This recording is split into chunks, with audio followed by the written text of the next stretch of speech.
تو سعد عباسی کو پولیس تیار کھڑی تھی، وہ دبوچ لیتی ہے اور کیپٹن عاصم کو شہید کرنے والا یہ شخص پکڑا جاتا ہے. اس کی آپ تصویریں دیکھ رہے ہیں، اور اس کو پکڑنے کے بعد جو پولیس والے کے چہرے پر بھی مسکراہٹ ہے وہ آپ دیکھ سکتے ہیں. تو یہ تمام چیزیں ہوئیں اور یہ پکڑا گیا. اب میرا سوال ایک اور ہے، یہ تمام چیزیں سسٹم کے اچھے ہونے کو، پولیس کے مستعد ہونے کو، فرض شناسی کو ظاہر کرتی ہیں. تعریف جج صاحب جو اسلام آباد ہائی کورٹ کے جج صاحب ہیں، ان کے بیٹے نے 2 لڑکیوں کو اڑا دیا تھا. تو کیا ہوا؟ وہاں جو سی سی ٹی وی کیمرے ہیں، پی ٹی وی وہاں پر، اہم ترین عمارتیں وہاں پر، اور وہاں پر سی سی ٹی وی کیمروں کے بارے میں ان لڑکیوں کے بھائی کو بتایا گیا کہ وہ ریوالونگ کیمرہ ہے. جب ایکسیڈنٹ ہوا تو وہ اس جگہ ایکسیڈنٹ کی جگہ نہیں، وہ ریوالو کر کے یوں چلا گیا تھا اور وہ دوسری طرف دیکھ رہا تھا. ان لڑکیوں کے بھائی سے میں نے خود بات کی. اس نے کہا سر وہ کیمرہ جو ریوالو کر کے وہاں چلا گیا تھا وہ ریوالو کر کے واپس آیا ہوگا نا. تو گاڑی، میری بہنیں، اور اس کے بعد یعنی بہن اور بہن کی دوست، وہ بہنیں، پھر اس کے بعد وہ لڑکا گاڑی سے اترے، کون کون اترا، وہاں پر کیا ہوا اور کون آیا وہاں پر، کس نے ان کو وہاں سے نکالا، پھر اس کے بعد پولیس کے حوالے بعد میں کیا گیا تو کس نے موقع سے نکالا، کہاں ہے فوٹیج؟ اگر ایک عام آدمی جرم کرے گا اور سامنے کیپٹن صاحب ہیں تو زبردست، قانون نے پکڑ لیا. جج صاحب کا بیٹا ہے تو کیمرہ ہی منہ ادھر کر لے گا، ادھر منہ کر لے گا. رضا ڈار ہوگا تو کیمرہ کیا کرے گا؟ یعنی ہمارے سامنے اب لے کر آئے نا، اس کی فوٹیجز جاری کی ہیں، اور یہ کسی کے گھر پہ تھوڑی لینڈ ہو رہی ہیں، یہ لینڈ ہو رہی ہیں سیف سٹی اتھارٹی کے پاس. تو آپ نے میڈیا کو دی ہیں تو اب جاری کریں نا کہ رضا ڈار کہاں تھا، کیا کر رہا تھا. یہاں تو پولیس پہ الزام ہے کہ اس نے لوگوں کے ڈی وی آر اٹھائے ہیں، ان کی دکانوں سے، ان کے مراکز سے ڈی وی آر اٹھائے ہیں تاکہ ثبوت مٹائے جائیں. یہ الزام ہے پولیس پر. تو ہمیں اس کی فوٹیجز دیں. ڈی ایچ اے کے اس گھر کے آس پاس خبر یہ ہے کہ لوگوں کو جا کر ان کے سی سی ٹی وی وغیرہ کو لے لیا گیا ہے، چپ کرا دیا گیا ہے. وگرنہ کون کون آ رہا تھا، کوئی طاقتور آدمی آ رہا تھا، کوئی بڑا آدمی آ رہا تھا. ان تمام چیزوں کے سامنے آنے میں کیا مسئلہ ہے؟ لیکن ان چیزوں کو دبایا جا رہا ہے، مینج کیا جا رہا ہے. جس طرح یہ تمام چیزیں آ گئی ہیں، آئیں رضا ڈار کی تمام چیزیں یہاں آپ نے میڈیا کو جاری کی ہیں. میڈیا کا ایکسس ہے کہ وہ جا کے ان سسٹم سے چیزیں نکالے گا، تو وہاں جاری کریں، بتائیں سب کچھ. رضا ڈار کا چہرہ دکھائیں نا. اس سعد عباسی کا چہرہ سب کے سامنے ہے، اس کی موومنٹ سب کے سامنے ہے. رضا ڈار آپ کی پھپھو کا بچہ ہے کہ اس کی چیزیں سب کے سامنے نہیں ہیں. دکھائیں. کیوں نہیں دکھا سکتے؟ جب سعد عباسی کی تمام چیزیں دکھا سکتے ہیں تو پھر رضا ڈار کی بھی تمام چیزیں دکھائیں، اس کے ساتھیوں کی تمام چیزیں دکھائیں. باس وحید ہے یا باس کوئی اور ہے؟ بتائیں ہمیں وہاں کون آ رہا تھا، کیا کر رہا تھا. تو یہ تمام چیزیں سامنے آنی چاہیے. اس معاملے میں آپ تمام چیزیں دبا دیں گے. دیکھیے رضا ڈار والے معاملے میں ایک مقدمہ اور ہو گیا ہے. ایک تو مقدمہ تھا جس کی مدعی خواتین ہیں، انہوں نے سب کچھ بتا دیا، 164 کا بیان ہو گیا. ایک مقدمہ اور ہے. اچھا، اس میں بھی جو غیر ملکی سفارت خانہ ہے اس کے اہلکاروں کی موجودگی، اس کا پریشر کام کر رہا ہے، وگرنہ کیا ہوتا. اب دوسرا مقدمہ کتنی مصیبت سے ہوا ہے. ایک بندے کی گاڑی ہٹ کر دی، وہ کہہ رہا ہے جی میں یہاں سے جا رہا تھا، میری گاڑی کو ہٹ کر دیا، میرا لاکھوں کا نقصان ہو گیا. یہ ایف آئی آر ہے، میرا لاکھوں کا نقصان ہو گیا. ایک ہونڈائی گاڑی والا مار کے بھاگ گیا، تو بھریں میرا نقصان. اب قانون نافذ کرنے والے اداروں کو پتہ ہے کہ ہونڈائی گاڑی والا کون ہے، لیکن وہ تو مدعی کے کہنے پر ہوگی نا کہ ایک نامعلوم. اب پولیس آخر میں لکھتی ہے ایف آئی آر کے آخر میں کہ جناب یہ آئے ہیں ہمارے پاس، یہ بتا رہے ہیں، ہم نے جائزہ لیا ہے، یہ دفعات لگتی ہیں، یہ بنتا ہے کیس، اور اس کیس میں اب یہ ہو سکتا ہے.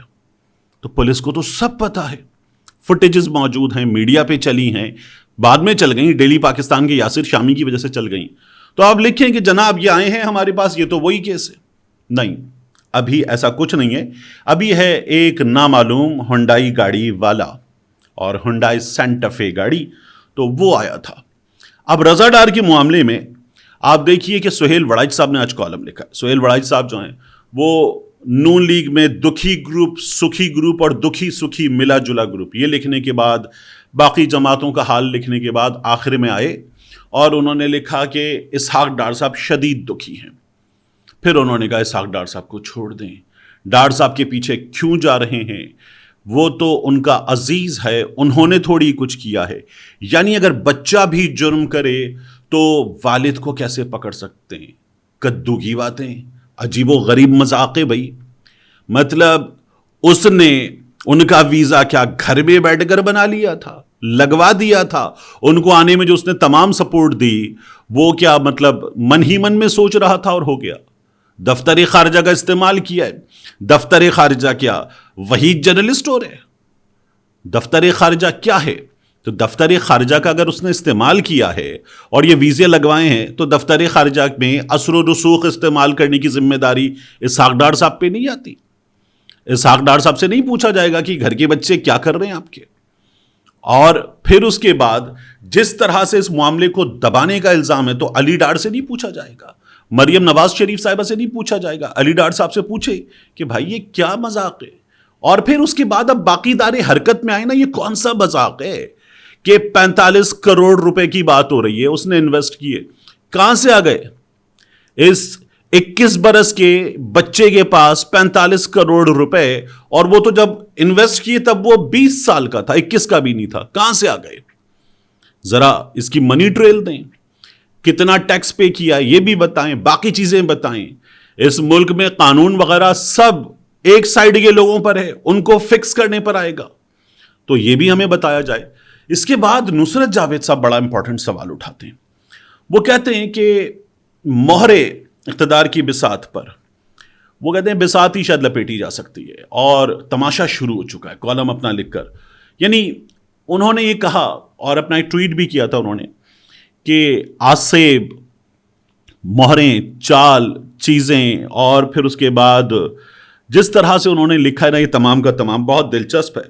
میں آپ کے سامنے رکھتا ہوں. نصرت جاوید صاحب کہتے ہیں کہ وہ خبر جس نے سوشل میڈیا پر دھوم مچا رکھی ہے اخبارات کے کونے خدروں میں محض ایک جرم کہانی کی طرح بیان ہوئی. کیوں؟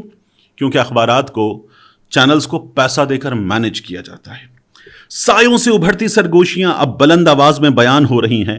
غیبت بھری کہانیوں کا موسم شروع ہو چکا ہے. چھپے راز روشنی میں آنے کو بےتاب ہیں. کوئی بھی محفوظ نہیں, کوئی بھی محفوظ نہیں. اور بساط اقتدار پر اس وقت کئی طاقتور ترین مہریں بھی موجود ہیں. جمعرات کی شام سے جو خبر گردش میں ہے وہ ان مہروں میں سے چند کے مقدر پر اثر انداز ہو سکتی ہے. دیکھیے, یہ معاملہ اگر کسی کا استعفیٰ نہیں نکلوائے گا, مریم نواز کا, علی ڈار کا, اسحاق ڈار کا, اس حکومت کے لیے بھونچال پیدا نہیں کرے گا, تو پھر اسٹیبلشمنٹ پر سوال آتا ہے. اس ملک میں یہ حکومت اسٹیبلشمنٹ کی وجہ سے موجود ہے. سب کھل کے بات کرتے ہیں. اس ملک کے صحافی کھل کے بات کرتے ہیں. جو حامی ہیں وہ کہتے ہیں ہاں اسٹیبلشمنٹ کی وجہ سے موجود ہے. جو تنقید کرنے والے ہیں وہ کہتے ہیں ہاں اسٹیبلشمنٹ ان کے پیچھے ہے, طاقتور حلقے ان کے پیچھے ہیں, آسمان ان کی مدد کر رہا ہے, یہ پہاڑوں کی وجہ سے اقتدار میں ہیں. ڈھکے چھپے انداز میں بات کی جاتی ہے. تو اسٹیبلشمنٹ پہ سوال اٹھ رہا ہے کہ یہ جو حکومت ہے, اس حکومت کو اس وقت ان حالات میں بھی ٹکا کے اگر رکھا ہوا ہے کسی نے تو وہ طاقتور حلقے ہیں. یہ بات کی جا رہی ہے. تو کیا ہوگا؟ لوگ کہتے ہیں کہ جی ٹھیک ہے, اتنا بھی کچھ ہو جائے تو بھی شہباز شریف کے بجائے کیا عمران خان متبادل ہے؟ عمران خان سے تو لڑائی چل رہی ہے. یہ بات تو پہلے سے بھی ہو نہیں رہی. یہ تو نہیں کہا جا رہا کہ عمران خان متبادل ہے. شہباز شریف کو نکال کر عمران خان کو لایا جائے گا, یہ بات تو کوئی کر ہی نہیں رہا. بات تو یہ ہو رہی ہے کہ دو چیزوں پر کام جاری تھا. ایک, لوگ بتاتے ہیں کہ ڈار صاحب خود اپنے سی وی کے لیے کام کر رہے تھے کہ میں بھی آ سکتا ہوں اس کرسی پر. دوسرا, ڈار صاحب کی کوششیں بالکل سائڈ پر کریں.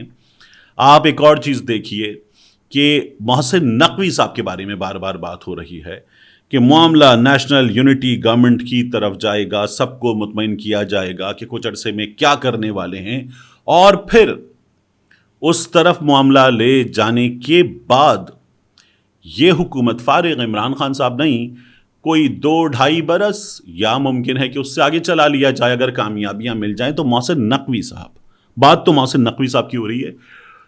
ان کے صحافتی اداروں کے جو چیدہ لوگ ہیں وہ یہ کہہ رہے ہیں کہ محسن نقوی صاحب جو ہیں وہ ہو سکتے ہیں، اور یہ وہ کیسے کہیں گے، کیونکہ شاید اندر کہیں کوئی بات اس سلسلے میں ہو رہی ہے۔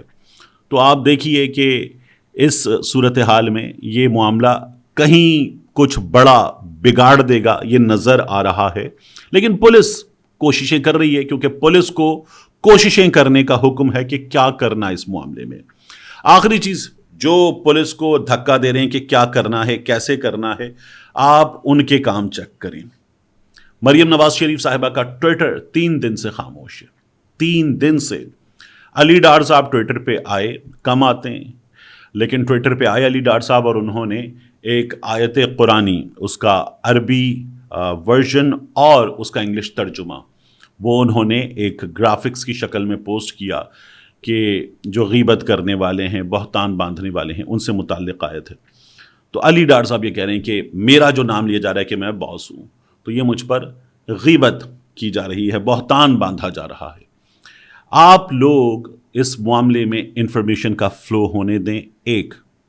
دوسرا، اس معاملے میں آئیں اور آ کر بتائیں کہ ہم نے کچھ نہیں کیا، یا یہ ہمارے گھر کا بچہ ہے، اور چونکہ ہمارے گھر کا ایک بچہ اس میں انوالوڈ ہے، الزام بہت سنگین ہے، تو ہم اسٹیپ ڈاؤن کرتے ہیں، چیزیں صاف شفاف ہو جائیں تو ہم واپس بھی آ سکتے ہیں۔ ہماری طرف سے ابھی یہ لوگ موجود ہیں۔ اچھا، اس کے بعد بھی بات ہوتی ہے کہ اگر مریم ہٹ جائے، مریم کا نمائندہ آ جائے تو کام تو وہی ہوگا، لیکن کم از کم کچھ تو کیا جائے اس ملک کے کیڑے مکوڑوں کو بتانے کے لیے کہ ہم تمہاری ویلیو رکھتے ہیں، آپ اس کے بعد ووٹ لیں گے۔ اتنے نکمے نالائق لوگ ذہنی طور پر سوچتے ہی نہیں ہیں آپ لوگ، اس کے بعد بھی آپ یہ سمجھتے ہیں کہ آپ کو ووٹ ملے گا۔ مذاق سمجھا ہوا ہے آپ نے، یعنی کچھ تو کرے بندہ کہ جی میں سائڈ پر، یہ اب سنبھالیں گے، اور مجھ پر الزام ہے، میرے نواسے پر الزام ہے، میرے ابو کے سمدھی کے نواسے پر الزام ہے، وی اسٹیپ اسائڈ اور چیزیں چلنے دیتے۔ تو تھوڑا تو بھرم رکھ لیں، آپ کو لا کر بٹھا دیا گیا، جو کر لیا گیا، لیکن آپ پھر بھی نام لیوا تو جمہوریت کے ہیں، تھوڑا سا بھرم رکھ لیں۔ ملتے ہیں انشاءاللہ آپ سے اگلی ویڈیو میں۔